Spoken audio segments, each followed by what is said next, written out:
很高兴再次同洪森主席先生见面，欢迎你对中国进行正式友好访问。中方一贯将柬埔寨作为周边外交重点方向，坚定支持柬埔寨维护国家主权安全，走出符合自身国情的发展道路。中方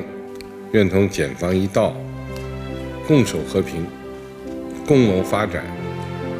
共创繁荣，扎实推进中柬命运共同体建设，为推进构建人类命运共同体树立典范。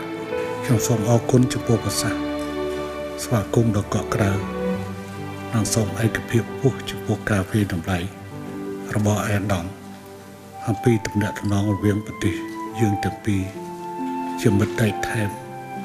ដែលកំពុងរួមគ្នាកសាងសហគមន៍វាសនារួមគ្រប់រដូវកាលក្នុងយុគសម័យថ្មីខ្ញុំមានសេចក្តីរីករាយជាខ្លាំងដែលបានជួបអាដាមផ្សេងជាថ្មីតែអាដាមជាមិត្តចាស់មិត្តពិតប្រាកដនិងជាមិត្តជាទីទុកចិត្តបំផុតរបស់ប្រជាជនកម្ពុជា